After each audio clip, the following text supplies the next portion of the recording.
got like 12 movies under his belt. Yeah, and they're all bangers. Yeah. So he really picks and chooses, and it kind of paid off. Denzel's the same way. He's got one or two duds. Yeah. But for the most part, he picks them. So either both of those two are smart or they have really good agents. Like the best agents. I think the former. Because I don't think Day-Lewis even has an agent. He's just got to send like a messenger pigeon. Yeah. Like the story of somebody told the story of how he got cast for Gangs of New York. Uh-huh. And it's because who the fuck directed Gangs of New York? I fucking forget right now. God damn it. But he wanted Daniel Day pretty bad. Yeah. And he knew that the only way to get in touch with him was it had to be in person, and it had to be somebody whose name carried a little weight. So he got Leonardo DiCaprio to do it. Because Leo was like, oh, I see him in fucking whatchamacallit all the time in the neighborhood in Manhattan. Yeah. He ran into him, and he got Leo to ask him to do it. And there's cooler parts of the story, but that's how they got Daniel Day. It was they had to get Leo to ask him. Was Leo in that movie too? Yeah. Why don't I remember him being? He was whatchamacallit. He was Oh yeah. Bill the Bush. Not Bill the Butcher. The one dude's kid. Yeah. Okay. Liam Neeson's kid. Liam Neeson constantly pissing himself on the sets of movies. No, kid. The blood stays on the blade always. It's funny because like the dead rabbits. Before I saw Gangs of New York, the only thing I remember him seeing Daniel Day-Lewis in was two movies: My Left Foot and Last of the Mohicans. I'm like, this guy's gonna be a fucking gang boss or whatever. This is fucking corny. I'm not gonna see that shit. And then like I finally saw, I was just like, oh, he literally carried the movie. Oh damn! Oh damn! Yeah, he's the best part of the movie. Yeah, I was like, God damn it, dude. But yeah, I think he has maybe 20 movies to his name. Yeah, it might be more than 10, less than 20. And like I'd say the last 10, he's legendary. Last 10, he's been nominated for an award for doing them. Mm-hmm. My Left Foot, he got offered. I think got an Oscar for that. I think he got an Oscar for. I think the most recent was The Phantom Thread. I wasn't crazy about that movie. Don't even know about it. It's about a fucking like not a seamstress, but a guy, a fucking clothing designer. Seamster. Sure. I wasn't that crazy about it. It was a good performance, sure, but it kind of put me to sleep. I've gotten so picky about what movies I watch now that I've almost stopped watching movies, and I don't like that. But it's also like I also don't have regular access to television. Well, now that I have a girl that I hang out with all the time, sometimes we look for stuff to do, like watch a movie, and it gives me a chance to either look up something new or rewatch something old that's great. Like my favorite film franchise is the Mad Max movies. I still haven't seen Furiosa, and it's been on Netflix for a while now. But the TV in my house is always taken up by one thing and one thing only: the goddamn Phillies. So it's like, son of a bitch. Yeah. It's baseball season right now, so you're fucked. And then you try to fit in your video games too, and it's like, it's just not happening. Yeah, you might as well. So yeah, I haven't. Alien Romulus was the first movie I'd seen in theaters since The Batman. I loved The Batman. And I want to say Alien Romulus is probably the last movie I actually watched. I saw it in the theater. I keep meaning to watch it. I think it's on HBO now. It's really good. It's really fucking good. And apparently there's new Predator shit coming out that I'm going to have to watch. Also heard that. Did you see Prey? I loved it. Yeah, it's the best Predator movie. I don't give a fuck what anybody says. It was a movie. That's right. Yeah. I thought it was a series. There's a series supposed to come out, right? It was a direct to... it was direct to Hulu. Yeah, it wasn't like I don't think it had theatrical release at all. Mm-mm. Yeah, there's a new movie coming by the same director and a show coming from the same director. Sounds great. Yeah, and Alien has a show too coming. I'd watch that too. Alien I think it's on Earth too, which is normally not a good idea, but oh well, I'm still go check it out. Well, it does make it easier to film. I don't watch I haven't really watched television, like even streaming shows. I think the last one I watched all the way through was Tires and Fallout. Tires was probably the last funny series I watched. Yeah. Period. True. Same. I can't watch like I don't know what it is about funny. I don't want to watch scripted funny, even though technically you can call stand up scripted because it's written first. So, but like I don't know. I just like I've watched sketch shit. Like that's fine. Yeah, But like that super depends too. comedy movies, I've been out of the loop for at least 10 years. Damn, the day this episode comes out is the day before Tyre's season 2 premieres. Yeah, and I will watch that. And honestly, if it wasn't for the fact that I've been a fan of the Fallout video games like my entire life or as long as they've been out, I forgot about the Fallout series. I wouldn't have watched that. So, and it's great. But other than that, yeah, it's like all my screen time's like phone shit, watching just random shit on YouTube. And that's it. YouTube TV. Yep. Do you have YouTube Premium yet? No. Can't believe that. I have YouTube Music, though. Is that not the same thing? It's free. Is it not included? Oh, I thought YouTube Music was only included with Premium. I did not know that. Interesting. And it's just, all it is that it doesn't put a commercial in the middle of the album. Well, that's nice. Yeah. Other shit it does. It's pretty helpful. But it's funny how you can find movies on YouTube now. Yeah, or you can rent them. It's fucking weird. Oh well. I've considered doing it with movies that I couldn't find literally anywhere else. Tubi. I forgot to look on Tubi. Tubi is fucking insane because like there's a feature on imdb.com where like say you're just looking at a movie. It also has like right under like the synopsis of the movie, the rating, all that shit. It'll show you where you can go watch it immediately. A Google search does that too on Safari. Yeah. So everything like a lot of stuff like you can't see it like anywhere except Tubi.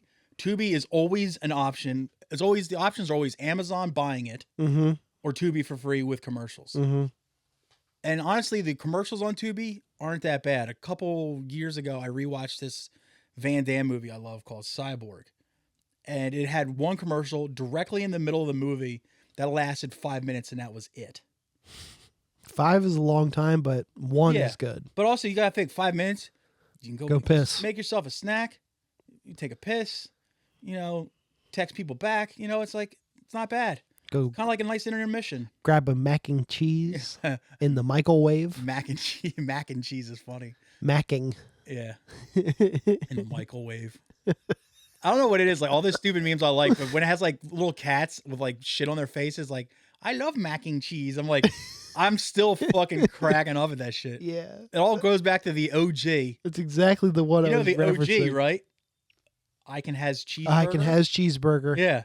Like I was laughing at pictures of like retarded people falling down, but I still found Icon has cheeseburger hilarious.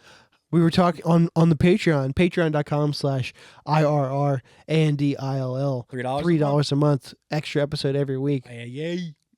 On the Patreon episode, we were talking about the Fedora Tip My Hat Milady kids. Yeah. They are Icon has cheeseburger kids too. I know, but it's still. Well, they were when I was in high school because that's when memes started. They all liked like Homestar Runner. Yeah. And shit like that. Yes, they did. It was like, God damn it, guys. Funnyjunk.com. There's a whole bunch of those stupid sites and they all suck dicks. Those are the kids who tried to convince me that Trogdor the Burninator was funny. Strong Bad. Strong Bad. A friend of the pod, Nate Ferry, was very big into those. It's just like, okay. And look what he grew up to be. Exactly what that would turn into. Love you, Nate. I don't. I hate you, Nate. But answer me sometime. I know, right? You fucking spastic. Why are your eyes so bulgy? Fucking freak. But yeah. That shit never made me laugh. But there was a similar page called fatchicksandpartyhats.com. Huh. And it was all fat women in party hats and then like little captions underneath of them. It's like one of it was just like this fat guy with like his face painted up to look like a tiger, and the caption said, "Tiger is dork as secret." Right? That's fucking hysterical. Sure, it's like language you shouldn't use nowadays, and we'll probably bleep it out here. But it's just like that's what it was. There was always shit like that. It's like, And then I have like a 700-pound woman with like a party hat on, and she was like, it's like, I had a party hat, then I ate the party hat, just shit like that, and broken English. Even though I'm sure the guy who made them wasn't foreign in any way. No, they're very much from here. Yeah, it was just fucking so fucking funny. God damn it! One just had a little fat kid with its mouth open, and the couch was like, blarg, and that shit fucked me up for days. I was sending that to everybody. The simple days. Yeah. All when all memes were just impact font. Oh yeah, absolutely. And you're lucky if they actually was just font on top of the picture and not just an edited box onto it. Yeah. So say what you want. Memes have stepped up their quality. Victory baby. Victory baby Is the little kid going like this? Oh yeah. Yes. Or the one with like the kid in like the band outfit, and is like they laughed at me, and then I mowed all of them down with like the one like, smiling like this. Yeah, shit like that. God, what the fuck? And Scumbag Steve was another one. No, not that kid with the breadhead with the braces. Not him. It was like there's pictures that would have like you profile, but then in the corner would have a picture of you as well, but it's just your face. Like the J.C. Penney looking style. Yeah, yes, exactly. Or like Sears Portrait Studio or whatever. And it's this kid with like what's the black, like a clarinet or oboe or something like that in it. Yes, He's like the little military fez on. Yeah. And then it's him in the corner is like, you laughed at me. He's like, and I notched each one of your names into my gun and shit like that. Yeah. The redhead kid with the braces, it was like the tragic kid. Was doing, I don't know if it was on YouTube or Instagram, was finding all the kids from those pictures and those old memes and seeing where they are now. Mm-hmm. And they found that guy. Yeah. He looks so different. Yeah. Cause he's like 40, you know, like he doesn't look awkward at all. He just looks like a normal fucking guy, but it had a whole bunch of those kids. It was fucking pretty funny. The only one they couldn't find was the Charles Johnson kid. Where's like, it's like these two kids just like wilding out on. He's like just saying nonsense words and doing little skits. Huh. It's like, he's not Charles Johnson. I don't remember them. I think I never saw that one. Yeah, they're fucking great, but they could not find him. That was like one of their like holy grails they wanted to find for this series. Yeah. That's internet Gen 1. Do you remember the one or memes Gen 1 that I keep sending? I used to send to you constantly, and I still think it's funny when it's this girl in a car. And she's like, I'm in me mom's car. That's Vine. Broom, broom. That's Vine. Get out me car. Get out my car. That's Vine Gen 1. That's an old-timer. Somebody posted in the comments, one of them was like, wonder what she's up to now. And someone's like, here's her at on Instagram. He's like, you're welcome. Have fun. She's a man now. Ah. Like legit, like had her chest removed. Got like the injections so you can grow a fucking sweet beard. And like, I'm like, oh, it kind of looks like her, but it's probably not her. Maybe it's not her. Maybe it's actually just a regular dude. But no, there's pictures on the Instagram of her and the mom. And I was like, oh shit. Wow. I was like, wonder, and all I keep thinking of like, is like, wonder if she ever got her own car. You know? Yeah. So her mom was quit being mean to her, kicking her out of the car. It was funny. I remember the last name is Simmons, Simmonds. I forget the first name, but yeah, she definitely transitioned to male. Wow. Yeah. I'm in my mom's car. Broom, broom, broom, broom. Get out my car. And I want to know what happened to the kid that's like doing like this like facing the camera testimonial, and he pulls off sunglasses and tosses them to the side. And somebody off the side of the screen just punches him, blasts him in the face. He's like, I cannot believe you have done this. I want to know what that kid's up to now, because he looks like Justin Ogden. Did you ever see the scissors in my fucking arm video? Yes. You got fucking scissors in my fucking arm. Just deadpan as hell, like zero fucking alarm in his voice at all. The adrenaline still hadn't like worn off yet. Yeah. You just hear this like thunk. You're like, oh, god damn, dude. Another one of those videos that always makes the rounds when this is great content. Let's just talk about our favorite videos that we can't show. It is, because everybody listening can probably relate. If you don't like it, you know, I don't know. TS. the always makes the rounds when people talk about like the best like first viral videos is that Leroy Jenkins video. Oh, See, I always thought World of Warcraft was lame. And like one of my friends in my core friend group was a World of Warcraft kid. you're right. A lot of my friends were too. And he would like legit ditch us multiple times to go. Oh yeah. Because they had a raid to do that night. Oh yeah. They would make crazy plans. So maybe like if I knew how important like a organized raid was, Oh, it's very in depth. I would have found it a little funnier. Friends of mine, well, this is like when I was even into hardcore and shit. We're into this game called City of Heroes. Same basic concept as World of Warcraft. It's an MMORPG. Yes, but it's superheroes. Yeah. So you made up your own superhero and you went and fought crime and did this shit. And they would bail out to do shit to go do that. And I remember my one buddy, Sean, who he played it, but he also liked making fun of all our friends who took it way too seriously.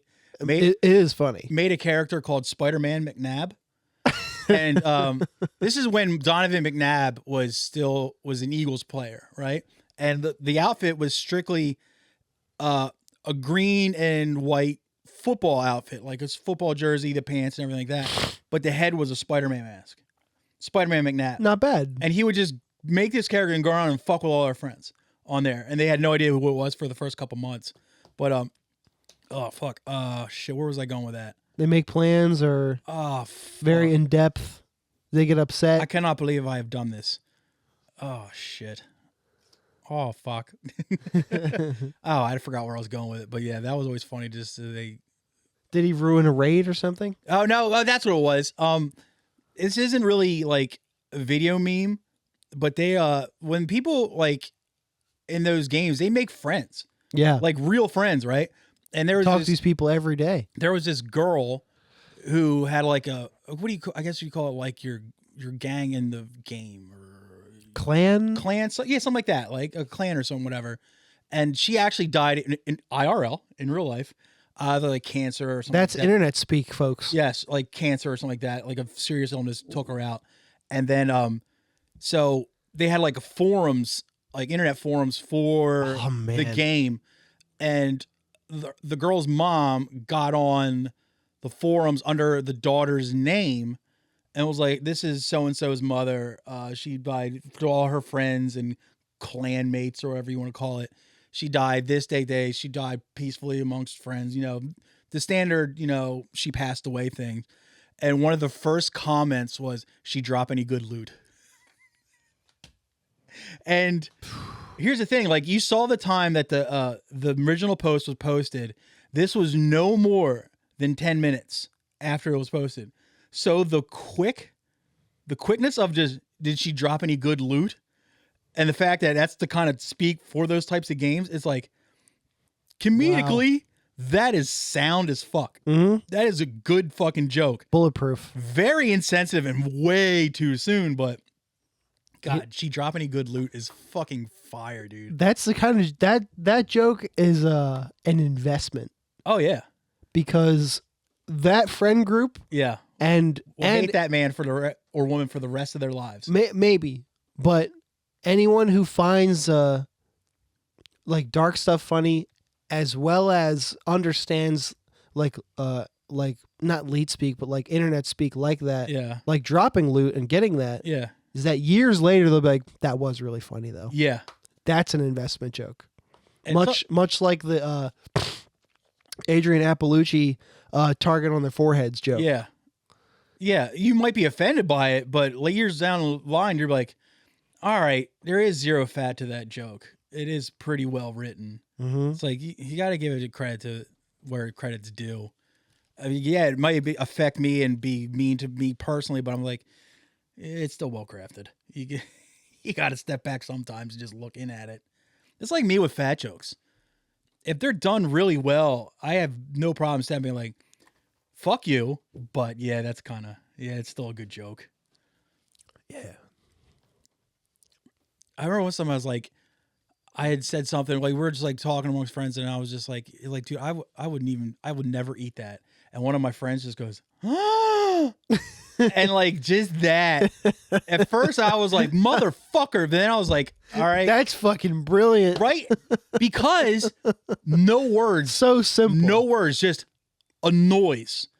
And it fucking just completely shit on me. I was like, dude, that's word economy. It's fucking economy, flawless. exactly. It's flawless. Took the words right out of my I was mouth. pissed for 4 seconds and I was like, all right, God damn it. Like, you gotta have respect in a little bit. Yeah. I have a really large amount of respect for my dad's sense of humor because he showed me the importance of the economy of anything. He's famous for instead of making a joke, he'll inflect his voice in a way when he responds to something dumb, or he'll shoot a look to you or anyone else around you to be like, this fucking idiot. Like one of these, like, yeah. He showed me that is even funnier than responding definitely. with something funny. See, that's where my dad was flawed. My dad does have a sense of humor. But the thing is, he also is one of those people that'll hammer a joke into the fucking ground.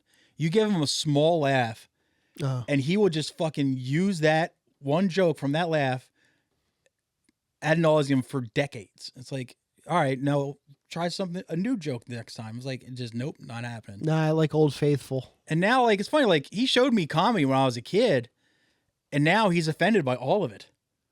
It's like, what a fucking, what are you talking about? Fucking pussy. Some of the shit we used to listen to together was way more, over the top. It blew. Than this. Yeah. This was like the 80s, 90s when like you could get away with pretty much every word you can't say now.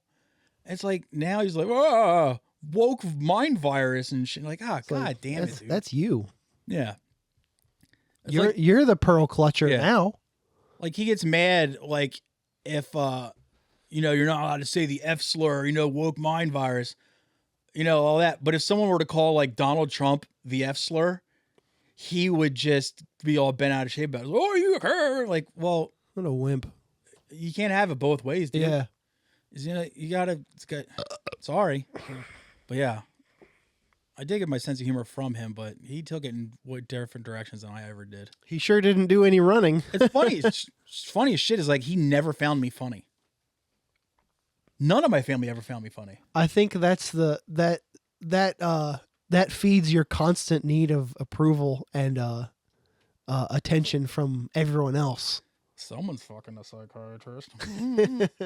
Well, it's true. It's also to my need of the fact that even if no one else finds what I'm saying funny, I will still laugh at it and still do it for myself. That's instilled in you from them rejecting you all those years. It's like, so what? I know it's funny.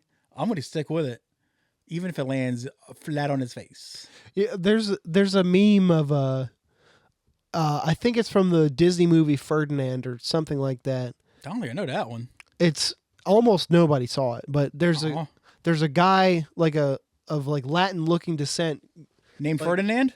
No, Ferdinand was the bull. Oh, classic Ferdinand. The movie's about a bull, but he's standing there with a smug look on his face like this, and he's surrounded by people pointing swords at him. Oh, yeah. And one of the great questions or topic. What the fuck is that? Questions is probably what you're looking for. Yeah, it's like theory or the word that it's like thought provoking. Anyway, in what way? It's just a picture of that guy surrounded by swords pointing at him, but he's still smiling. It's like, which one of your opinions makes you like this? I don't know. Probably none of them. What the fuck is that even called? God damn it. Unpopular opinion. Yeah. Like what? Not all my opinions are unpopular though. Not even to be a contrarian or edgelordy or nothing. Like, which one of your opinions would have you like this? I think it sucks with the whole contrarian label. Is sometimes you're not doing it to be contrarian. You're just doing it because you legitimately don't agree. Yeah. I feel like that all the time. Yeah.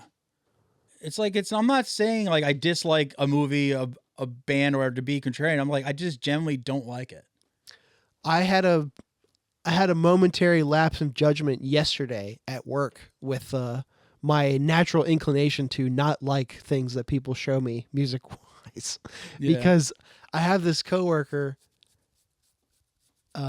who showed me a thing because there was a song playing on the speaker. Is that song? This is the rhythm of the night. You know that like 90s like dance song, the night. Oh yeah. I got you. By Corona. It's called Rhythm. I didn't know who actually wrote that. One hit wonder. But she was like, I knew I recognized this song, and I actually listened to it later, and then I found this remix, and I was like, oh, she's an EDM kid. I didn't even realize that until she brought it up, and she's like, look, check this out. And she was like I've worked at the store for 6 months now. Yeah. And she like this sweet like little like albeit dykey lesbian girl who's like one of the not like a general manager but like the step below manager. Yeah. She feels close enough to me to show me music that she likes. Yeah. And legitimately be like, isn't that cool? Yeah.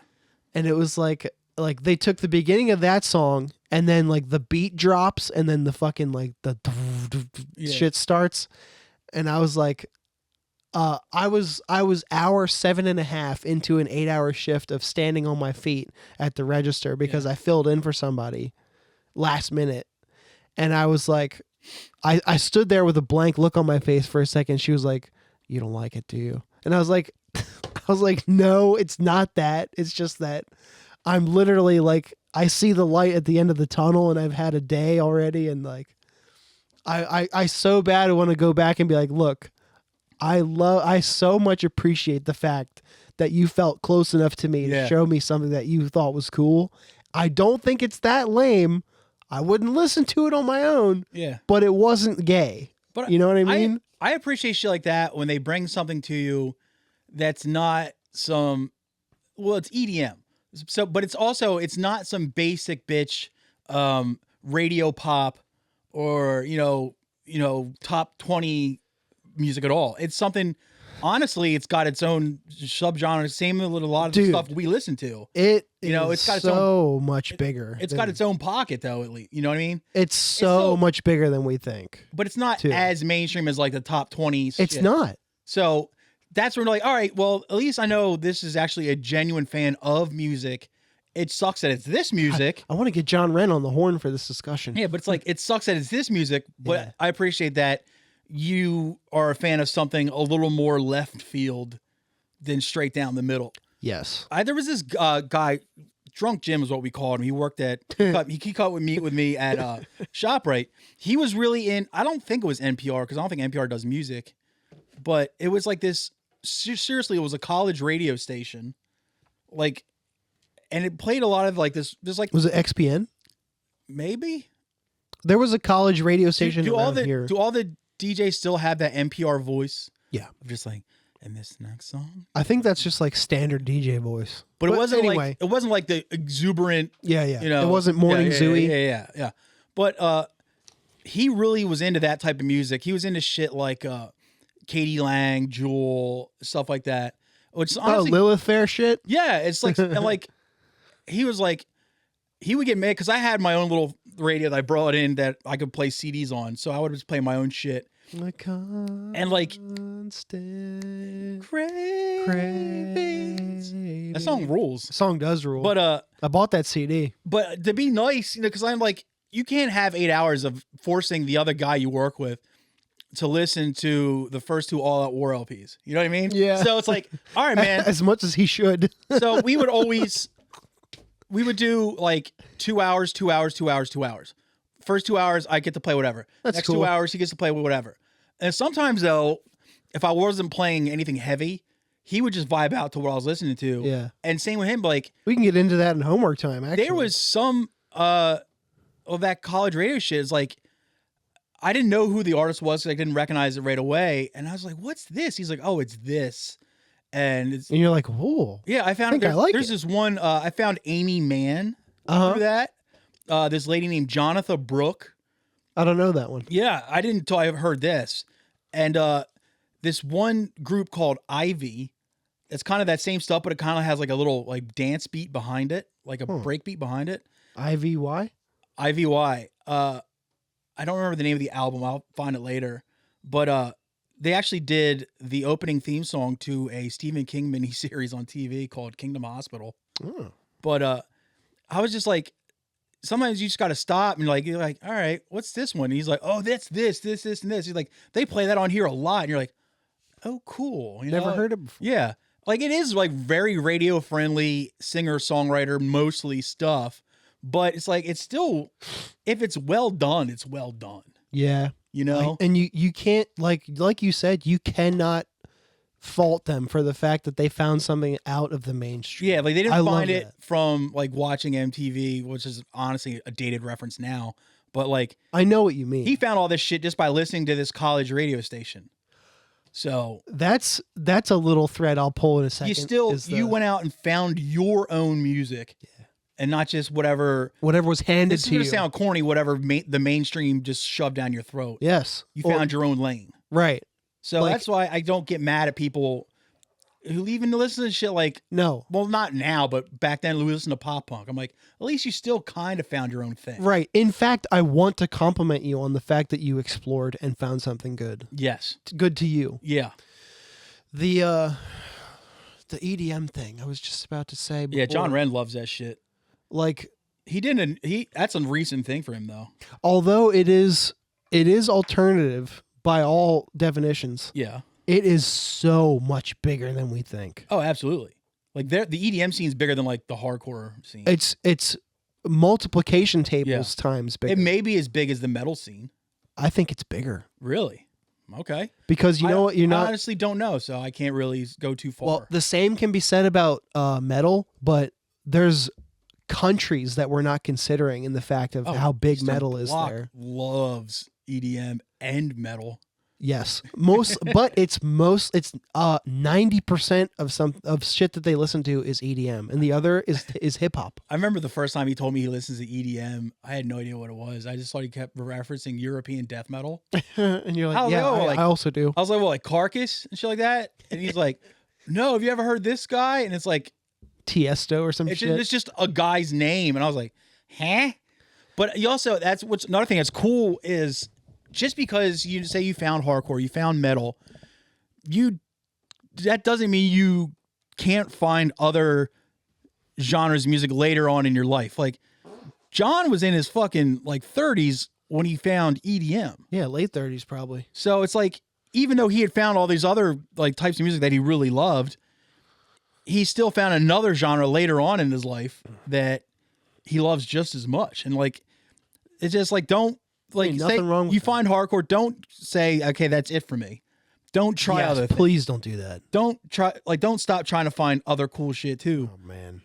Cause I didn't really start paying attention to like singer songwriter shit until I started working with that guy.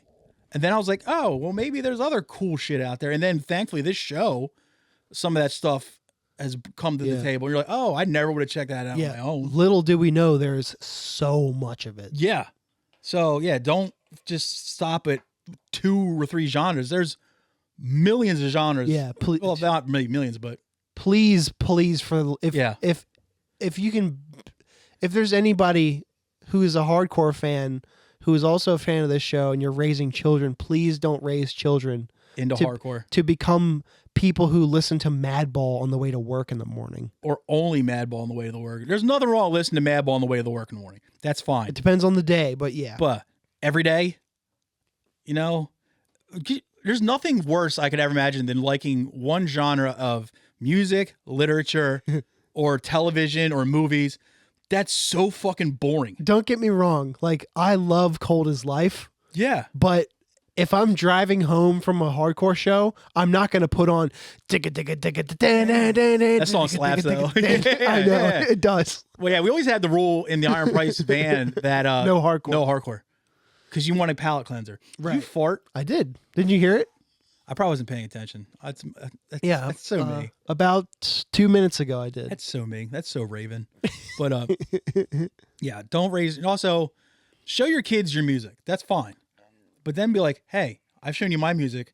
Now also go. What do you got? Now also go find your own. Yeah. True. Like don't just stop at what I show you. And don't be afraid to show me. Because if you don't do that, you end up with people like your old podcast partner who are like 35 and their favorite Dude, band's AC/DC is so cool, man. It's like, are they though? All right, cool. You like AC/DC? That's fine. But that's your favorite band? I just had this at ironworking school on the second to last day of school when we were doing rebar outside. We were on break. That fart is lingering. Mm-hmm. Nice. Speaking of alternative music. It kind of smells like baked goods. We were standing outside on break, and naturally we go to one of the kids' Were you truck. smoking cigs and rolling dice? No, but a couple of my classmates may or may not have been drinking alcoholic beverages out of the cooler in somebody's truck. No libel, no slander. That's not what we do here. But Fucking snitch. But one of the guys had one of those like Bluetooth speakers that you can clip onto shit. Yeah. And he clipped it on the side of his truck and just started playing music. Nice. What's the first thing he picked? Stained. Oof. Right. And I was like, of all things, you put this on, huh? And I didn't like say it insultingly, but I was like, okay. And like another song goes by, and it was a Creed song. And then some of the guys and the one girl in the class below us was like, "Yo, Creed is playing the BB&T Center this summer. Yo, we should, like, a bunch of us should go." And they're like, yeah. Like, let's go. It's July 12th, blah, blah, blah. Let's go see Creed. You better go. Let's go get drunk and see Creed. You better go, dude. But my one classmate, Jacob, was like, this guy will be standing there with his arms crossed like, this shit is gay and not heavy enough. And I was like, I mean, he's not wrong. I mean, go fuck yourself, but yeah, you're kind of right. Yeah, I was like, you couldn't pay me to be at that show. Are you kidding? The people watching alone would be worth it. That's the one thing that I would be like kind of wary of is the people in that crowd for that show. Now, if I was in like if someone said, "I will buy you a ticket," would you go? I thought about it after the fact, and I think the answer is yes. Yeah. Because they wanted a gaggle of lawn tickets. And the lawn is the place to be at that venue for that show. Yeah. Especially if you're with a group of union guys, you know? Okay. Nothing's going to happen to you in that group. I've got it. All right. You say yes, you go to this, right? And hopefully it's a beautiful day out, right? You show up, everybody else has like, igloo coolers full of like beers and shit like that. Yeah. You show up with the classic wicker picnic basket. Uh-huh. Full of just like cut fruit, tiny sandwiches. And just like, does anyone have a nut allergy? Because this one here is ham and cheese. Stay away from the peanut butter side. You don't want that. And just like, you seriously come out with like the pink and white checkered, the gingham fucking picnic blanket. Yes. And you like seriously have it rolled, and then you seriously roll it out like it's the red carpet. And it's like, all right, guys, now keep your muddy shoes off of this though, because I don't feel like doing laundry tomorrow, guys. And then just lay it out as they sit on it. Take a napkin and tuck it into their shirt collars. It's like, all right, sandwiches are here. Have at it. Hell yeah, dude. And bring the rest of these Capri Suns and just fucking all 8 of them and just mom it the fuck up, dude. That would be fucking hysterical. All the guys in my class are cool enough that they'd be like, "Yo, Tommy fucking rules." Like even the ones that would talk shit on you for doing this and like call you gay or whatever because I don't drink. I guarantee you, about 3 hours into the show, they will be hitting a Capri Sun because they'll be a little dehydrated. You know what I mean? Yeah. Because alcohol is not a thirst quencher. Believe it or not, even you do have to drink it to feel really drunk. You may have to drink 10 or 12 beers, but you are not satiated at all. And then after like the show's over, you pack everything up, right? And say like the napkin, like one of the napkins is on the grass, right? But like, Michael, what do we do? Nicholas, what do we do? Nicholas, what do we do? He's like, what are you talking about? I was like, you leave it how you found it. And you just like point your eyes to the napkin. You're like, yes. It's like, they don't like, the people here don't come to your house and throw things on your floor. Jamie. Yes. Morgan, you should know better. Mother Earth is our mother. Take care of her. Just shit like, that would be fucking hysterical. Dalton, come over here, please. Oh God. And the best part also, because they're going to get rip-roaring drunk probably be some great drugs growing around. You can They may or not be in their trucks. I don't know. You can make up shit and tell them they did it the next day. They'll be like, whoa. And 8 out of 10 times they're gonna be like, oh, I can't believe I fucking did that. Yeah. I see what you're saying. Yeah. It's like, yeah, you tooted a fat fucking rail and then just started fingering some other random guy's asshole and just like that. And they're like, oh man. Yeah, dude, you gave me $50. Like, yeah.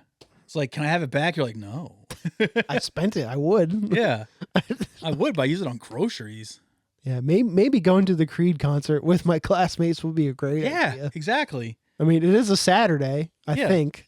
Sure, your ears will be punished, but also they won't be because you will hear some of the most funny shit go on. Dude. Tune the music out and just listen to people talk, not even your friends, like the people around you, and you're going to hear some great lines. I would seriously invest in one of those like iPhone like mini microphones just a lav mic just to clip on myself to record things that I hear. Oh, you get to see people mosh for Creed and anonymously release it on the Patreon or those something. mosh, like the mosh when like they jump full force into each other and just like bump shoulders. Yeah, that shit rules. I think I might even go as far as to like I wouldn't make it obvious that this isn't heavy enough music for me. I would wear like a shirt with like a kitten on it or something. I would instigate all the people I was there with too. I'd be like, you won't fucking get up there and stage dive. You won't get up on that barrier and jump backwards. You won't crowd surf. You won't do it. Or if someone's crowd surfing near them, you're like, I bet you won't take their belt.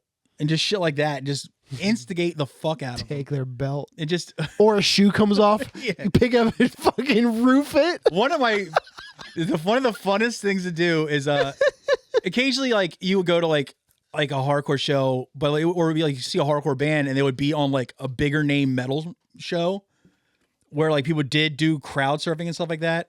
One of the funniest things you could do that we used to do a lot was someone's crowd surf. You'd run up there and just take their shoes and just whoom, and just wing them across the venue and just shit like that.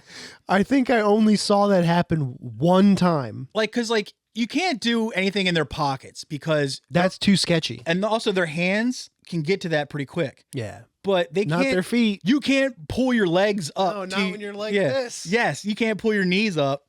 Just run there, take their shoes, and just wing them across the room. That's fucking. It was fun as hell. I think I only saw that happen at a show one time, and I think it was at the Troc. I wet willied a guy who was crowd surfing once, and he tried to fight me instantly. He was up there just doing the crowd surf thing. I remember what show it was. It was at the Trocadero. I went to see. It was Earth Crisis, Walls of Jericho. But the other bands were that band Skin Lab and In Flames. Nice. Right? So during In Flames, this guy's like crowd surfing. And I seriously just put my index finger like I was almost forcing myself to throw up and just fucking scooped it in his ear and just, I got it the fuck in there. That's fucking brutal. It was like instant like tonal shift. And he just seriously like put his arms down, jumped off like the people's shoulders, land on the ground. It was like, who fucking did it? Who fucking did it? And there's me grinning and giggling. And he tried to fight me, and then security kicked him out. That'll sober you up real fast. He was having such a good time, and I was just like, Shloop.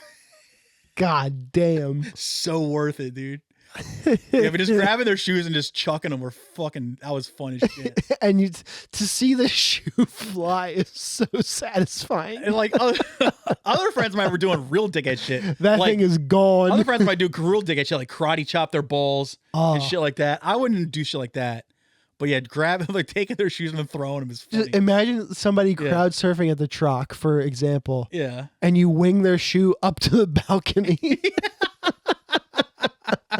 So somebody either has to throw it down or they have to walk all the way around and up the stairs.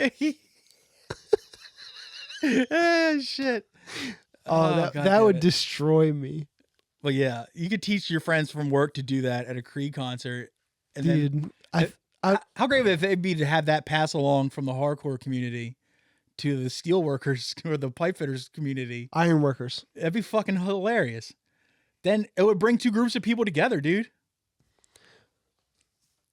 I'm making myself a note. Make school group chat for Creed concert. Because I said that as we were all standing around. I was like, don't let this be a good idea now. Make a group chat. Yeah. Let's make this happen. And you start off, you be the first message that says, you MFers ready. You can't say motherfuckers. You got to say MFers so they know you're fucking badass, dude. Mm-hmm. You MFers ready. They're like, oh, shit. Maybe I'll wear my I'll wear my American Humane Society member t-shirt Yes. to the Creed concert. Yes. Or those weird colored, like, action pants, too.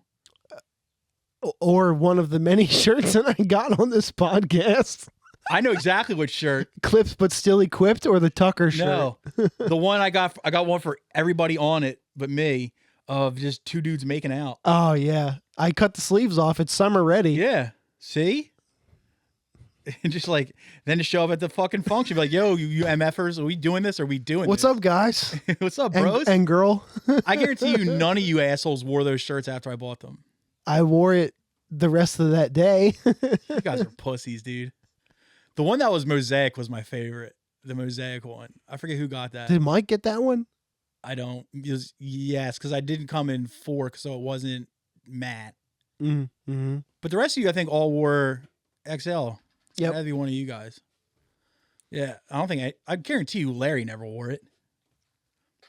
Didn't he not even put it on? He probably didn't even bring it home. It's didn't- probably still in his car. It's probably on the side of Silverside Road. Yeah, right, jerk off. And just I know Mike's a mention and really did probably told him and showed his wife. He's like, "Hey, check this out." And you're like, now you're like, she probably wears it when she's just laying around the house. Yeah. Yeah. The shirt I wear when I do laundry. On laundry day. Yeah. She walks around the house with just underwear and that shirt on. Yeah. Honestly, good for you, Mike. That's kind of hot. Yeah. Speaking of Mike, I thought he was on this show.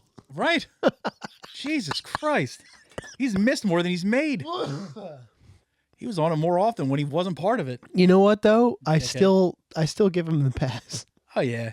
Well, he said straight up when I asked him to do it, he's like, there's sometimes I just won't be able to make it. I'm like, yeah, no, understandable. That's what we need. I didn't expect it to be weekly, but, you know, it is what it is. It is what it fucking is. Someday I'll make a spreadsheet for There you go. a pie chart for his appearance versus. Oh, God. We'll have like a HR meeting with him. Look, Mike, you've been listening a lot. You've been missing a lot of work here, Mike. I wouldn't say I've been missing it, fellas. Yeah. Sorry, that was an Office Space joke. I missed that one. Yeah. I forgot about that movie. Yeah. Ain't gonna fuck my life up too. But yeah. I think you should definitely go to the Creed concert. It's just you're gonna get stories out of it. Because like the resurgence of Creed's popularity is only the last couple years, and like my whole musical life, Creed has been a punching bag for how fucking corny As they are. should be. For how corny they are. They are corny. But it's also cool. It's kind of funny / cool when you see those bands, right? And to you and me, it's corny. But to like some of your coworkers, that's going to be a fucking life-changing event for them to see Creed in concert. So you get to see them experience it their way, and that's going to be just fucking entertaining as all get out. It's honestly, it's kind of beautiful. Yeah. It's just like, yeah, dude. Like, sure, that's not as, but yeah, not everything's going to be like the way when we first saw our favorite bands and shit like that. No, but it's like, it's different, but it's still like, they're going to be having a time in their lives. It's going to be funny for you. Just do it. If you had to pay for it, I'd say, yeah, probably not. Unless like tickets were like $40, like go for it. But, I'm trying to count how many people could probably go. If you ask 10 people at work to do that, I say 6 will probably actually go. I'm thinking of 8 at least. Yeah. Who might do it. It's just law averages. A lot of people say they'll go just so people don't bug them. And then at the last minute, they just won't go. Yeah. It only sucks is if you buy them a ticket and then you're holding the bag. You're like, shit. Now you got to bring some asshole from work you don't want to be there. Then you got to see him when school starts. Yeah. Then you got to ask Scott to go, and you're like, you don't like Scott? No one likes Scott. And Josh. Almost forgot about Josh. No, we like Josh, obviously, but no one likes Scott. So then Scott's going to the concert, and you don't want to. And then all of a sudden, that'll be the night Scott will be the designated driver. So you and he will be the only sober people there. you're like, God damn it. Now I'm fucking palling around with Scott. And then you started like kind of liking Scott. You're like, oh, maybe Scott's not so bad. And then you and Scott become best friends and shit. And it's just, then everybody at work's like, how's Scott this weekend? And then they just make fun of you. See, I just took you on a journey there. You're welcome. I've weaved tales, dude. I'm a modern day Stephen King. Oh, what wangled webs are woven. Bangy weaves. You don't have any news? It's funny that we have a Josh on this podcast that we love. Hell yeah. And I have a Josh in school that's a really cool dude too. Damn. And you're not just Joshing. I know a lot of good Joshes. Oh, one Josh is coming back on the podcast, dude. I thought I saw that. Oh yeah. He texted both of us. Mm-hmm. And I was like, yes, that day's open. We'll be here. Come on through. Mm-hmm. I hope he wears the shorts with the little things on him again. Those are sick. Yeah. In his YouTube comment, he gave the backstory. Oh, word? Shorts, yeah. I like it when like articles of clothing have a backstory. Yeah. Yeah. We can end on a couple news stories. What do you got, guys? These I've been sitting on for a while. Nice. Jeffrey Epstein arrested. Berlin Wall falls. Now, you're a beer guy. Are you a whiskey guy? Somewhat. You like Fireball? Only if I want to fight my friends. It's kind of for children. Yeah. Really. It's a headache and a fist fight waiting to happen. Well, this is an article I saw. For your reference, it tastes like. Do you remember those cinnamon candies, like the hot cinnamon candy from like Red Hots? And just shit similar to that, like back in the day. Yeah, I know the fake cinnamon flavor. It's that. It's like a Big Red times 100 in liquor form. Oh. Yeah, it tastes awful. Yeah. This was around football season. Fireball plans to collect heartbroken football fans' tears for a new whiskey. They have Fireball has a new whiskey made from tears. That's just the thing for football fans who'd like to take gloating to a new level. Fireball whiskey is collecting the tears of disappointed football fans after their team loses for a new whiskey called Cryerball. The flavor will capture the spirit of game day, blending the emotion of heartbreak with the cinnamon sweetness of Fireball, according to a release. Our official tier collectors will be posted outside some of the season's biggest NFL and college rivalry games. As fans leave, they'll use eyedroppers and jars to collect the tears. That can't be sanitary. It depends on the dropper. If the dropper is brand new. Or the person's face that the tear's on.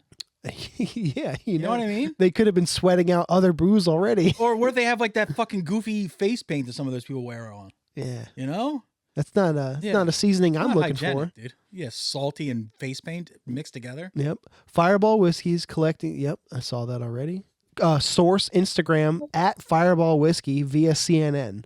The tears will then undergo a sterilization and distillation process before becoming Cryerball.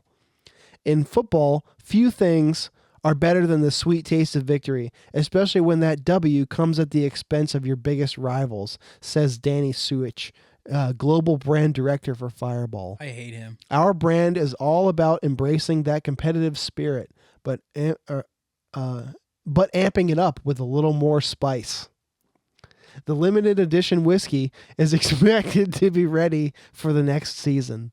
Some of the games the tier collectors will be at include the Philadelphia Eagles versus Cowboys, the Packers versus Chicago Bears, and the Iron Bowl featuring the Alabama Crimson Tide versus the Auburn Tigers. It's also not feasible.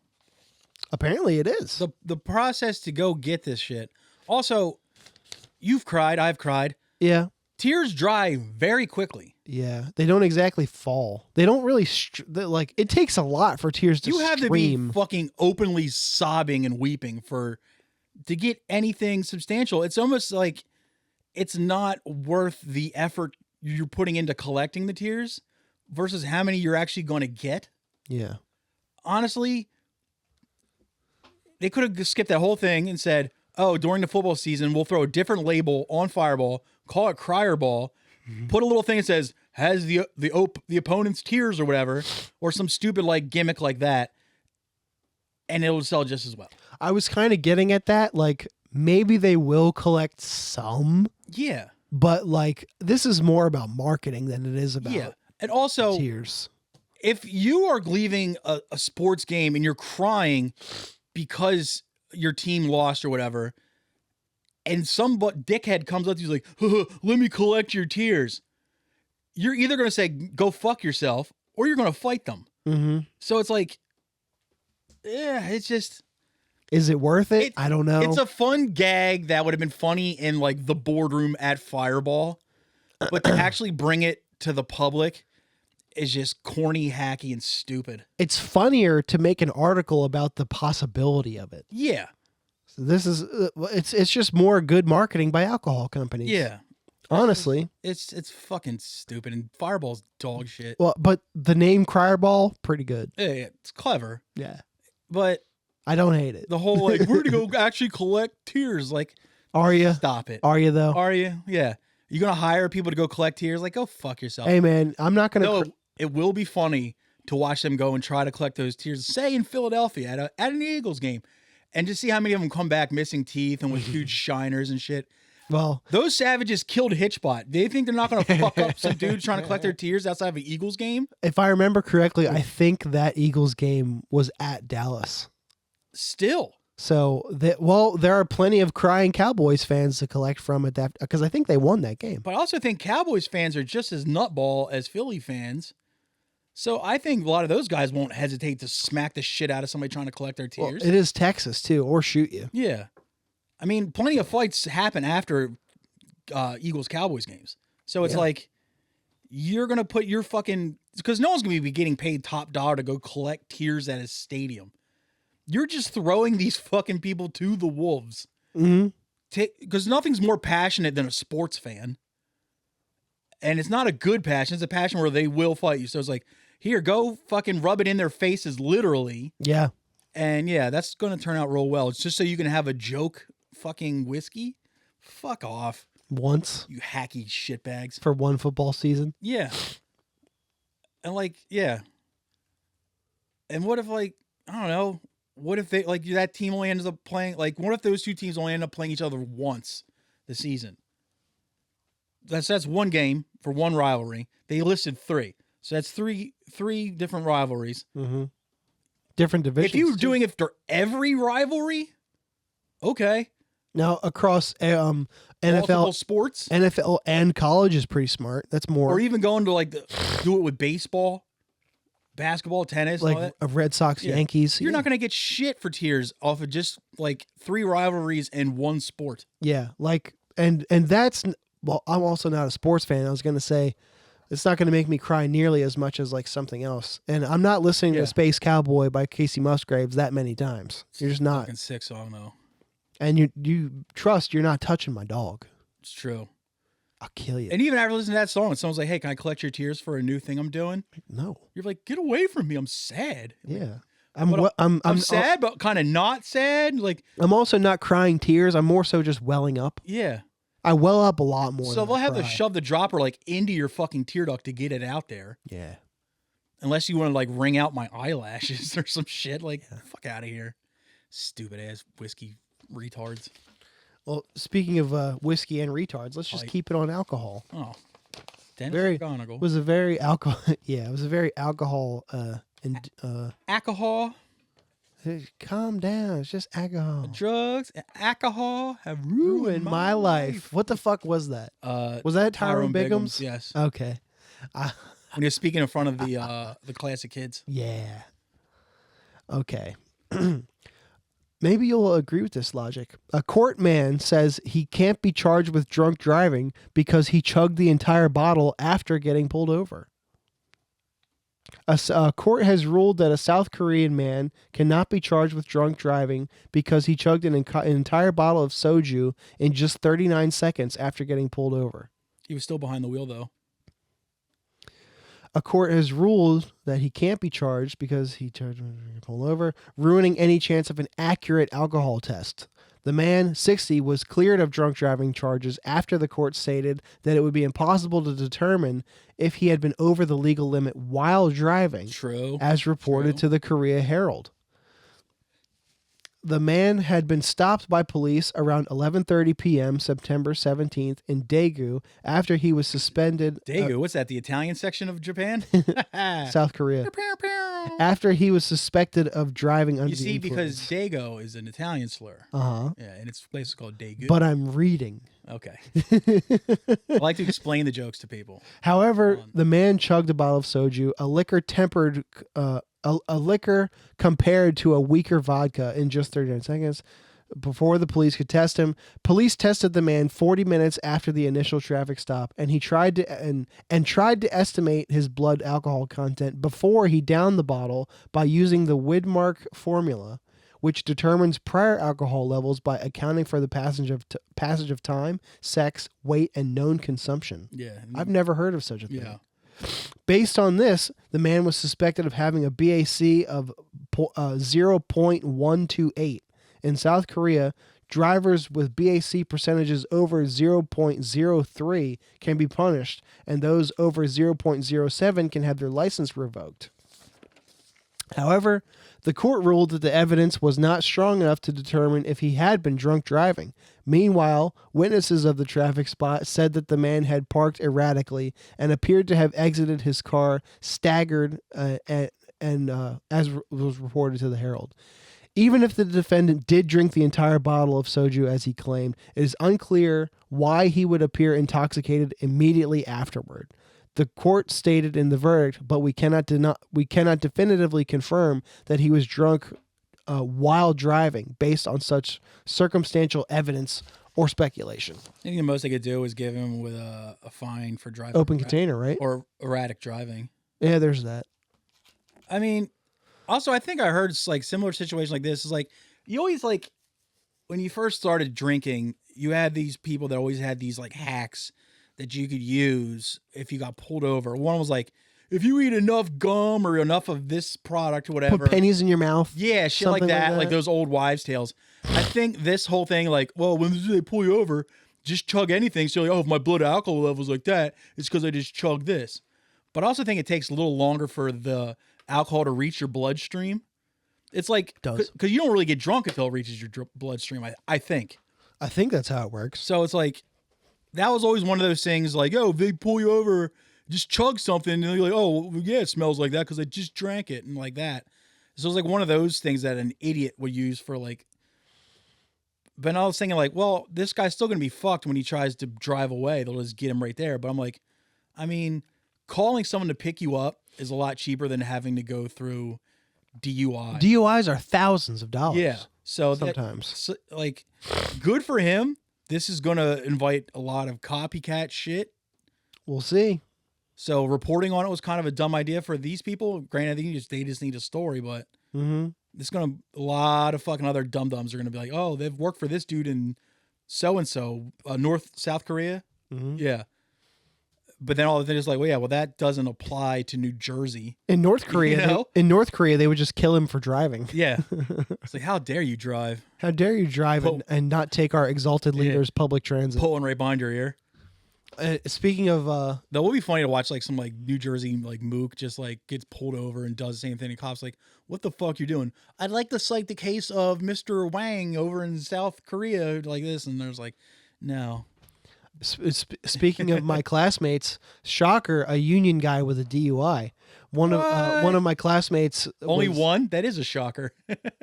I have in my class of 7 people, one. Huh. He said, I think Delaware law is that if you have an open container in your car, it can't be within your arm's reach. Yeah. Something like that. I only know that because there's times I've gotten into people's cars with an open container and they're like, just keep it away from me. Like, keep it on the right side. Just keep it away from me. I'm like, all right. But I can still get nabbed for public intoxication or open container in public and shit like that, because you still can't do that here. Yeah. You can't just walk the streets with an open beer. Yeah, alcohol rules are so strange. Yeah. It's funny. I remember I was like, after I stopped cutting meat, I was like, okay, what new, since I couldn't find new meat cutting jobs, I was like, all right, what am I going to do? I was like, well, maybe I'll try tending bar or something just till I find something.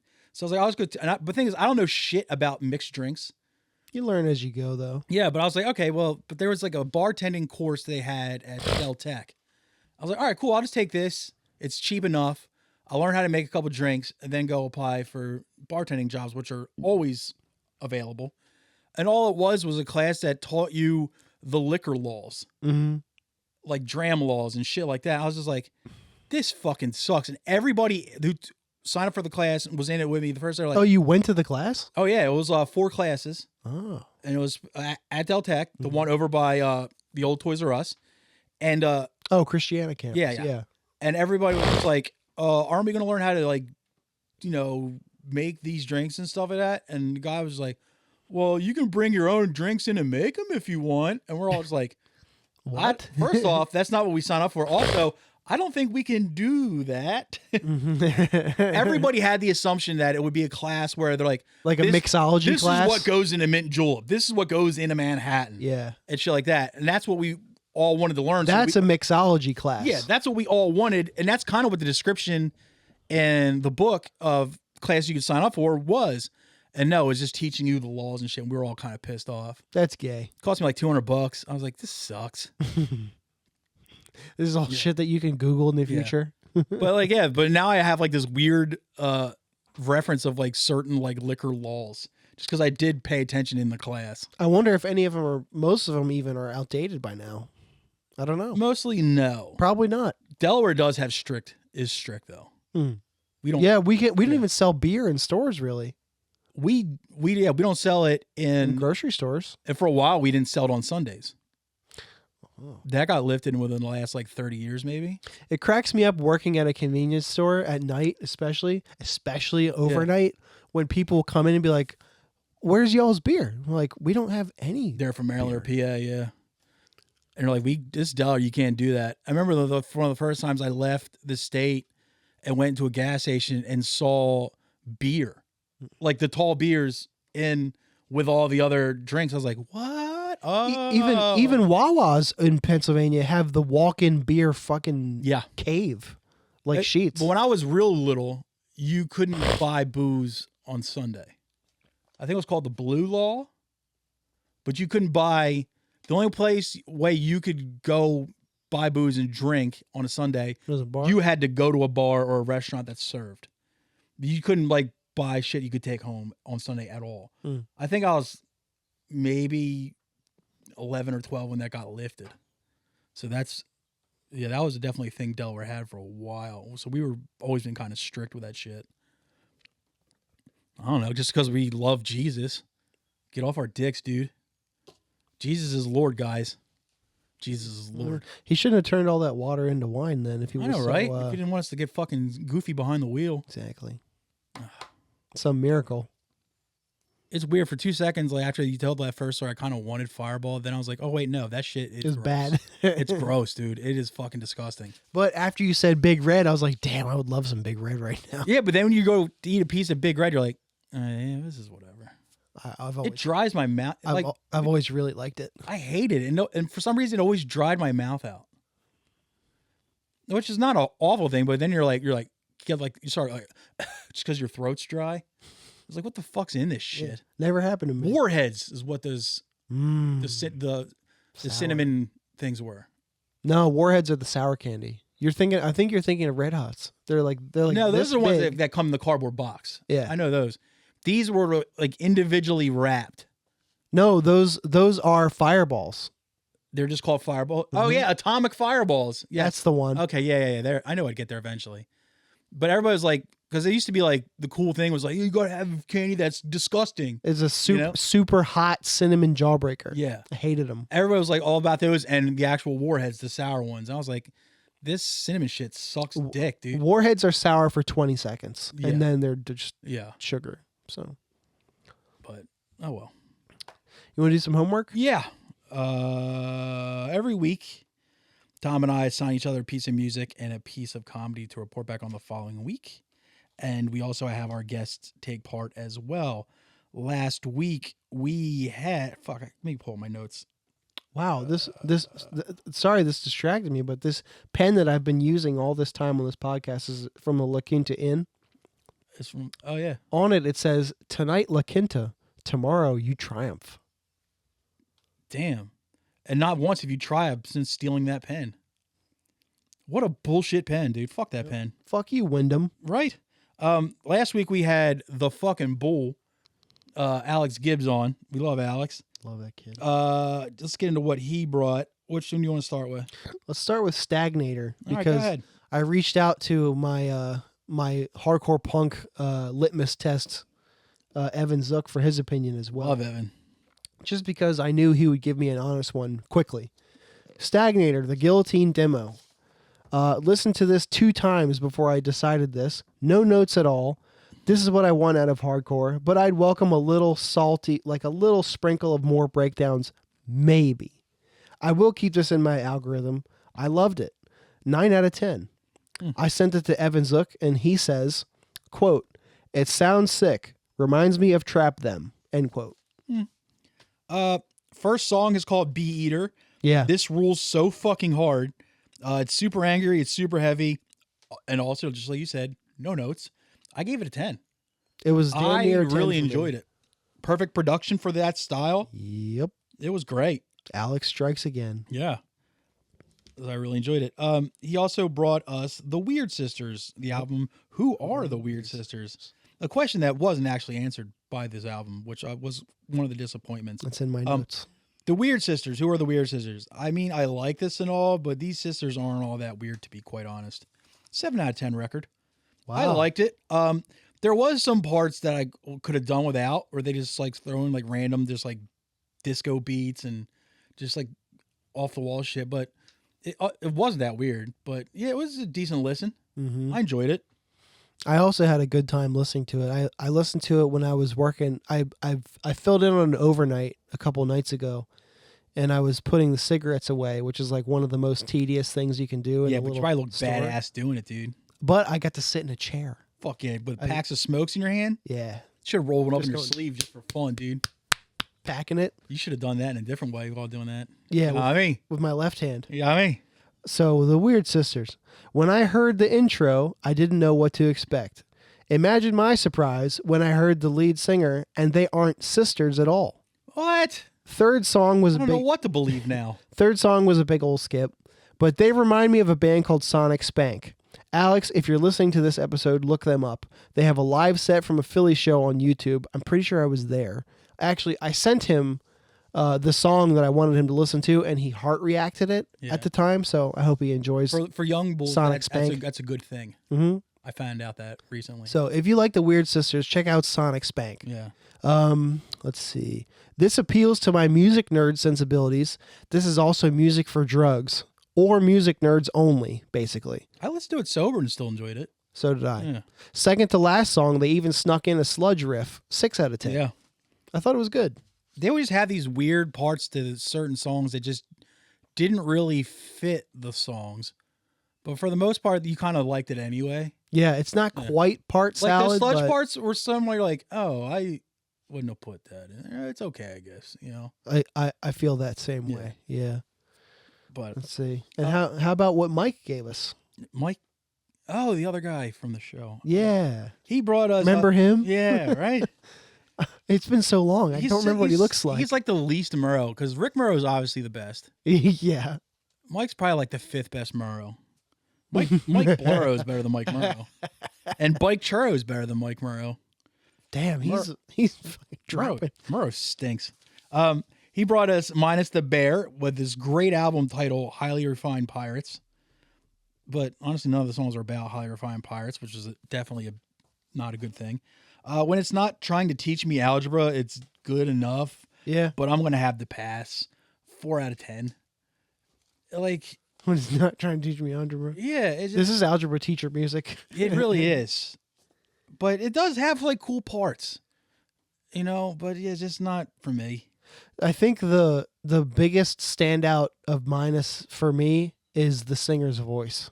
See, that's one of the few things I liked. Yeah, that's what I mean. Like his voice is nice. It's Yeah. so easy to listen to with this music. It's not, he's like really good mid-range singing, or it's like not like overly dramatically done, and or it's Yeah. also not whispery. He's not wailing. Yeah. Yeah. It's pretty good. He has a nice sounding voice. Yeah. Just enough riffs, just enough school. I always forget that this singer's voice is pretty enjoyable. Omni is my favorite minus the Bear record, but this is cool. They're great live. I'm glad I got to see him once. It's good, but just doesn't blow my skirt up personally. Not to say that it's boring or not musically competent at all. 5 out of 10. I wonder which members of them are what members of Botch. Like who did what? I think bassist, guitar player. That's I it? think. But I remember the way it was sold to me is like, oh, it's a less heavy Botch. I'm like, It's not that. but here's the thing. My favorite part about Botch was the heavy. I didn't, because there's Botch, like, I like most of that generation of that type of music. Yeah. Botch was always, I could take or leave them, because sometimes they were overdoing the technicality to where it bored me. But then they had the more like dumbed down parts were really cool and really good riffing. And this is like kind of like if you took all the parts you really liked about Botch out of Botch and replaced it with clean singing, here you go. And I'm like, that's just not for me. Yeah. I understand you giving it a pass. Do you want me to start with music or homework? Music or comedy? Music. Now, you gave me a record that you said you felt was underrated. I think it doesn't get talked about enough. Okay, that's fair. This is a simple review. One of the best hardcore records to ever exist, 37 out of 10. Seasons and the Size of Days by Integrity is a perfect album. It is the best Integrity album.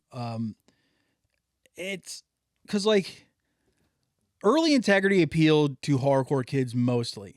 Later Integrity appeals to weirdos and Hessians mostly.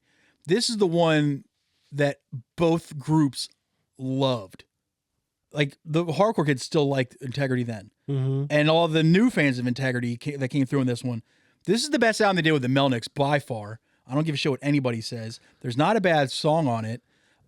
Disease Prey, that intro is one of the hardest intros ever. It is, leaps and bounds the best Integrity record, bar none for me. Another one that only one that comes in second to it, to me, is Black as a Curse. Yeah, you're a Blackest Curse guy. I fucking love Black as a Curse. But if you want to go strictly Melnick era Integrity, this is the record you should go for. Because as good as Systems Overload and Humanity as the Devil is, they still have one or two turds. And isn't Those Who Fear Tomorrow like a comp of some kind? It's like the 7 inches demos and shit like that. Yeah. But yeah. That was my intro to them. This is peak Integrity. And fucking, first off, Hollow, the opening bass line. Hollow's crazy, dude. Yeah. And yeah, Disease Prey, and like, oh god, dude, I fucking love this record more than most records. Hollow by itself is a 37. I would say it's probably in my top 20 hardcore records of all time. If not top 10. It's fucking brilliant. Yeah, it might be number 10. It's one of the perfect balances of metal and hardcore. It's really been raining this whole time we've been out here. Yeah. Anyway. But yeah, I love this record. Now, should I go music now? Yeah, do that. Okay. You gave me a comedy album. Oh, you gave me Year of the Rabbit, self-titled. Mm-hmm. I don't remember if you liked Failure. I think Failure is fine. Okay. I said, you like this record? ? Oh, yeah. Every once in a while, Dennis hits me with a sort of radio rock curveball like this. Yeah. I found it interesting. I liked it a lot. The only thing I didn't really love was the singer's voice. Just me personally. Yeah. Some songs lost me on the second half of the record, but it was largely fine. I gave it a 6.5 out of 10. Yeah. I rated it higher than the Weird Sisters for sure, but it's still not quite a 7. I liked it a lot. Yeah. I like radio rock if it's done well. I thought it was pretty cool. Radio rock's like, hasn't always been a 4-letter word. Yeah. Like, in the 90s, a lot of the radio rock was actually really fucking good and holds up to this day. Yeah. But Year of the Rabbit fucking rips. It's like, it's basically Failure if you took away the drugs in the outer space. Yeah. I have something for you today kind of like that. But anyway, let's do comedy now. You brought me James Donald Forbes McCann's Hey America. First time I listened to this when it first came out, I went into it not wanting to like it because, look, he was very much forced on anybody who listens to Matt and Shane. Yes, He was shoved down our and throats. all the other like satellite podcasts of Matt and Shane's, like your Stuff Islands and stuff like that. And so I was like, and he was fine on those when he was on those podcasts. He's fine. There's nothing wrong with him, right? But I actually checked out his solo podcast after this was one of his first appearances. The James Donald Forbes McCann Catamaran Plan. Yeah, and it's god awful. And he has another I would never listen to something like that. He has another special where he just sits behind a piano the entire time, and it's dog shit. So like, I went into this one like, oh, this is gonna suck ass, but it's only like 18 minutes. Yeah, I'm like, all right, let's check it out. It's great. Yeah, it's fucking great. The appearances that he's had lately are stellar. Yeah, and like, so I really like that guy. Like, I hated that he was forced on me, but like, at the end of the day, he still is funny. The one thing I wrote down was, so all the big Debbies can have their little Debbies. I gave it an 8. It's great. It's a perfect length. There's no fat in the special. It's great jokes. Like, he does the typical foreigner shitting on America thing, but it's fresh enough in the takes and in the jokes that you're not like, oh, this bit again. You know, a foreigner making fun of the country he moved to. But no, this is actually done really well. He's very funny. And yes, he was. I still think he was kind of forced, but in the end of the day, I kind of think he deserves to be where he's at. Yeah, I mean, if he's good enough, and he is, then he should be brought up. But you know, if he was a cool dude, lose one of the fucking names, dude. You don't need fucking 4 of them, dude. I think it was the last time somebody brought him up. I was just like, hey, James McCann, leave some names for the rest of us. It's just like, yeah, it's like, dude. Also, like, I know a lot of people, like, comedians would change their names to make it something that is more memorable or flows better when said, like, when you're announced to come on stage. This guy's like the complete opposite. He has like every name that's ever been as his name. It's like, Jesus Christ, dude. Yeah, I'm thankful for whenever he's only announced as James McCann. Yeah, it's like Tommy Pope changed his name because his actual last name is Papa. Yeah, and there was another Tom Papa. And there's quite a big Tom Papa already out there. It's like having a name Chris Rock, but you're a white guy. Yeah. But or Bob Marley. Oh yeah, the dude from Boston. He moved to Maine or some shit. Yeah. Like, I can't believe he stuck with Bob Marley. But hey, you know, you're proud of your name, fucking keep it. Fuck him. I seem to remember his Comedy Central Presents being pretty good. It is pretty good. It's dated, but you know. Yeah, I think that's the last time I laughed at Still it. Was good. back then. But yeah. You gave me a comedy album. One last thing about James. Oh, sorry. I wanted to start calling him James McCann now also. Have you ever noticed when he first started showing up on podcasts, when you have like the guest would be under the name of the podcast on the thumbnail, his name was always like truncated and like smushed together. Yeah, because the font. Because he couldn't fucking fit. The font gets all small. Yeah, it's like, Jesus Christ. So they're probably just like, you know, fuck it. You're James McCann now. Yeah. Well, you gave me a regular size named comedian's album, Caitlin Palufo. It's actually spelled phonetically. I got it right. And the album was Dirty Bird. I did find it on Spotify. Is it? Okay, it is on there. For some reason, comedy albums are usually always on some kind of streaming. I think that's because they want it to be able to get picked up by Sirius XM, because if it gets played on Sirius XM, they get money every time it gets played. Nice. Only reason I said YouTube is because that's where you find it. I knew 100% where it was. Yeah. So it's interesting to hear a Cellar Comics act recorded in a different venue, especially a Libby city like San Fran. Yeah. She has the rapid fire style of like a James Mattern or something, or like Sam Tripoli. So she's like, all right, I'm telling a joke. I'm setting it up. Here's the punch. I'm moving on. I'm telling another joke. I'm telling the energy never dips. Yep. Yeah. She did that at first a lot. She has that. That's a Cellar comic right there. Guys under 5'4" should not be allowed to vote. I also agree. What this made me laugh. Katlynn. You were born in a water park. The crowd sounded like it was 99% women, and there was a couple who laughed way too hard, especially for the last half. I thought it was mostly mid, but I think she will put out something better in the future. Yeah. And because she is funny, I gave it a 4. Okay. It's not the greatest thing I've heard, but I hear she's going to be funnier growing up. Not growing up, going forward. I bring it up all the line here. It was like, something doesn't really get me, but I'm like, I will be paying attention to what comes later. It's like, because some whether it's a band or a comedian, you're like, okay, maybe this isn't the greatest thing, but you see something there. You're like, oh, this could end up being something really good. So that's one of her best friends is Jordan Jensen, and if you took Jordan's mental illness away, I think you get Caitlin Palufo. They're pretty similar. Yeah, and Caitlin Paluf's a little more punchy in her delivery, definitely, and she's more cerebral or whatever the fuck. Yeah. Anyway, I thought it was good, and I'd like to see what else she does going forward. Yeah, I'm not gonna see something she puts out in the future and be like, oh, she's not funny. Yeah, because it's not true. Yeah, not too good. What do you got for me this week? This week, I'm gonna do something a little different for the comedy, in that I don't need you to give it a number out of 10 rating.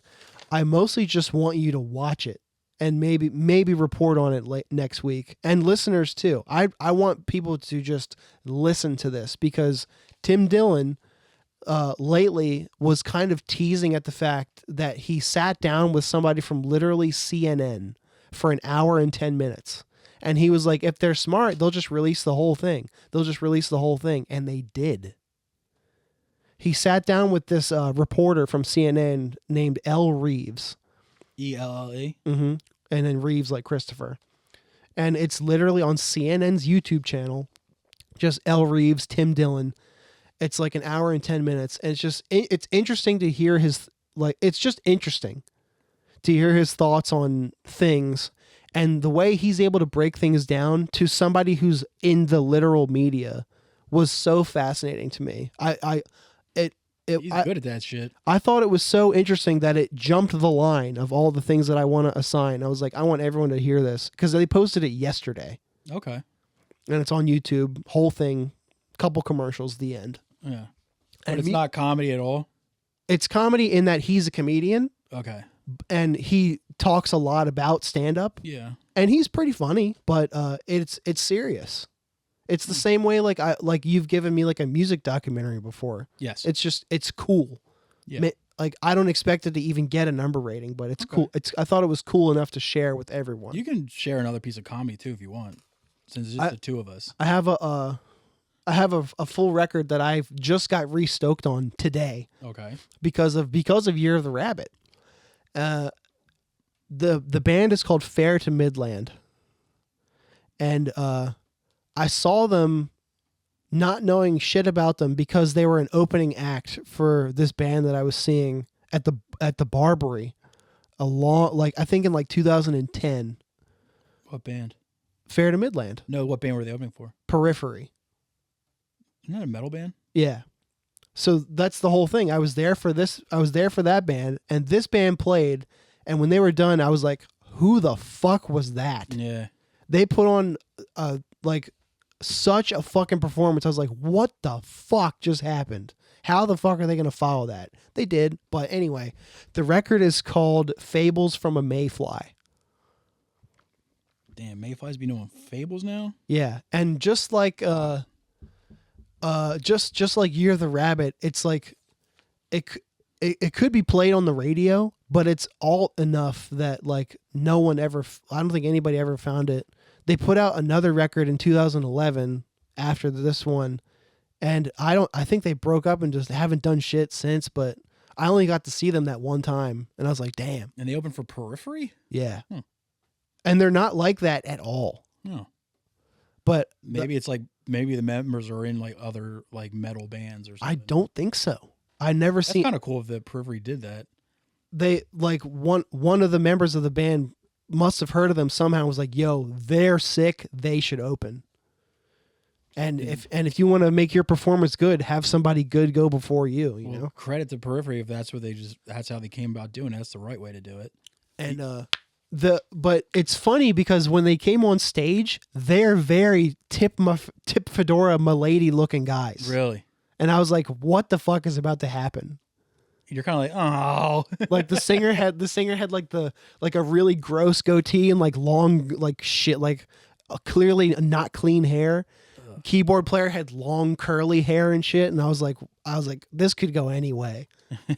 But instead it blew my head apart. Yeah. So I won't spoil too much about it. Like I was talking about in the car ride over here, and I was like, oh, they're heavy, but he had cat ears. Yeah. I want to try and find a version on YouTube that I first heard, because they had it was clearly like a maybe it was just because I downloaded it on LimeWire back in the day, but there was like there was album versions of some songs and there were demo versions of some songs, and I found the demo versions much better. But if I can't, I can't. Yeah.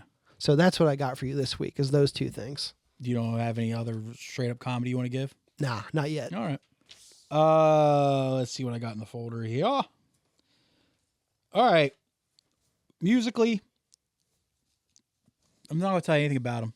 Band's called Controlled Existence. The album's called Out of Control. Oh. It's kind of fun, Controlled Existence, but they're also out of control. But they're out of control. Right? It's like, it's like, what is it? It paints a picture for you. It's like, so what is it? Are they or are they not in control? Who are these people? You park in a driveway, but you drive on a parkway. Like what the fuck is up with that? What gives? Do you like when I give you don't tell stuff? Yeah. Oh, good, because I've got 3 for you. The first is the Don't Tell Special, which for people who don't know what that is, it's Don't Tell Comedy is this page that puts up sets from their shows on YouTube, and it's normally between 6 to 15-minute specials of just a straight comedy set, and that's all it is. It's bite-sized pieces. Yeah, I'd say that. Yeah. The first one I have you is a guy named Mike Rowland. Rowland is spelled Rowland. I work with a guy named George Rowlands. Well, ask him if he knows Michael. He used to wear a hoodie from a family reunion that just said, "It's a Rowlands thing." Fuck yeah. I was like, I bet it hopefully is. on the back it said, "You wouldn't understand." I'd be sick as fuck, tell you the truth. The next one I have for you is Jamie Wolf. Oh, Josh Wolf's kid. No, that's Tyler Wolf. Oh. This is a different... Wait, is Jamie Wolf the Philly guy? I don't know where he's from. Every time Don't Tell puts something out, I save it to a folder on YouTube, and I listen to, like, if I have like time to kill, I'm like, let's listen to a couple of Don't Tells. I've seen Jamie Wolf before. He's funny. He has an East Coast style to him, so maybe he is closer to us. And the next one I think you'll be excited for, because The Bull has put out a new Don't Tell special. Andy motherfucking Huggins. Oh, the return of the king of one-liners. I Yes. just saw that. Yes. I will say this. It's not as good as the original, but it's fucking Andy Huggins. Yeah. Fucking dropping his shit, dude. I like that guy. Dude. I hope he has a Don't Tell every 6 months, because we don't have a short amount of time left with Andy. So I really hope we get as much out of him as possible. I want him to get huge in his 80s and be like a fucking world-renowned comic in his 80s.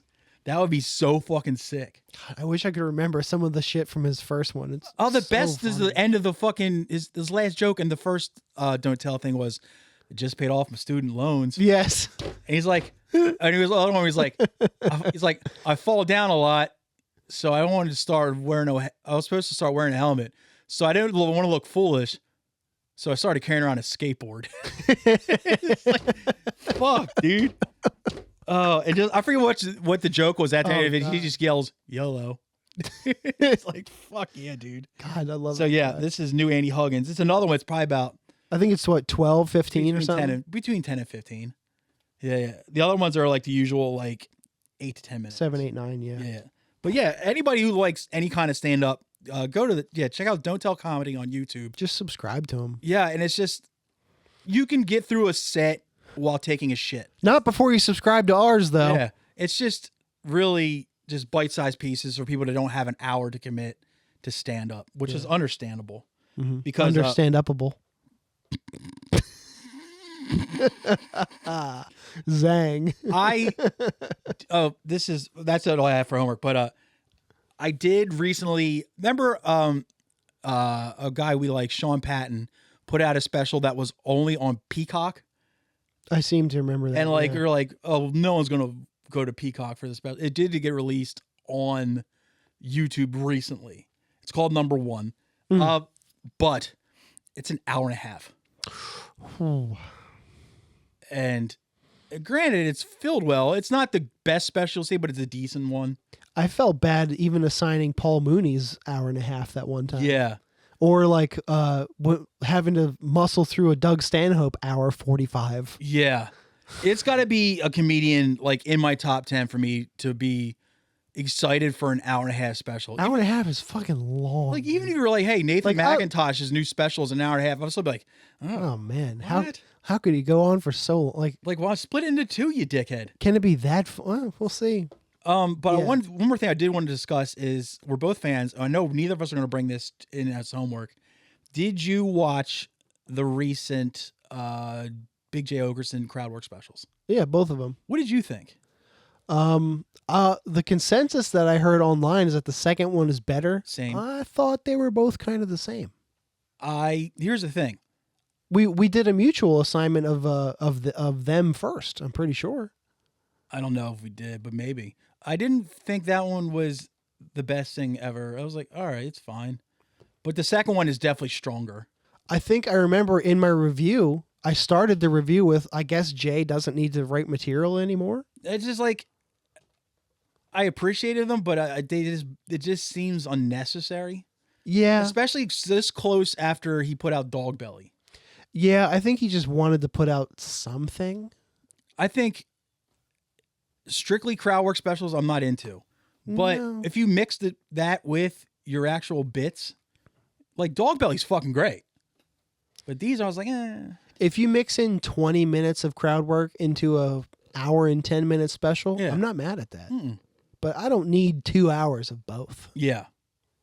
If you had just fucking edited it down to an hour of like the greatest hits from those two specials, it would have been way better. You didn't need to be two. Yeah. It was even shot at the same venue. Yeah. Which is kind of good for continuity. Probably the same weekend. It's also much cheaper to film it that way because all the equipment is there and whatever. Yeah. Inside baseball. And he did it all himself anyway, so it's kind of like, all right, cut the cost. But yeah, I just felt the specials were kind of unnecessary. And I love Big J. Ogerson. Same. But yeah, I just wanted to bring that up. Yeah. But there's great specials that have been recorded and filmed there. It makes me want to go there if I'm ever in Denver. Oh, the Comedy Works? Yeah. It's Year of the Dragon was there. Skanks for the Memories was there. Yep. Year of the Dragon was so fucking good. I've watched it, I think, 3 times. I've watched it in double digits by now. Just, oh, God damn it. The same kind of people who are into The Princess Bride trying to convince me that that's funny. Oh, all those Fedora kids are Princess Bride people. All absolutely. It's like, yeah, quoting man. It to this day. Yeah, man. Inconceivable. Like, oh, shut up. Yeah, it sounds like you're into stuff made for babies. No, it's not. No, it's not. Nah, man. It sounds like you're into baby stuff. I just like, like, I'm not sure, but I know that's how the Ninja Turtles were made. Like, that's just such a flawless special. And I really hope that's not the last special we see from Nick Mullen. Yeah, that was my number one for a good reason last time. I think the only thing that beat it out for me that year was the Nathan McIntosh. Which he'll probably have one this year. Yeah, we'll see. That fucking asshole. He puts up clips on YouTube that are like 15 minutes of stand-up of new shit. I'm like, dude, save it. All he ever puts on Instagram is clips from Down with Tech and The Money Never Wakes. Yeah. And I'm like, dude, I've seen these. He has a good don't tell 75 times. He has a good don't tell up, but it's just material from the specials. But yeah. And to everybody we mentioned, check them out because they're all worth checking out. Yeah. Even the Sean Patton hour and a half one, it's good, but it doesn't need to be an hour and a half by any means whatsoever. And don't forget to check us out. Patreon.com/RRANDILL. Thanks to people that are reposting the clips and commenting. I've we noticed do appreciate that. Looking at you, Steve Greathouse, and John Katrowski, and all the others, and Actually, Mike Morrow doesn't even post our clips, and he's on the show. He really is a zilch. Just proving us right about Italians all this time. We will see everybody next week.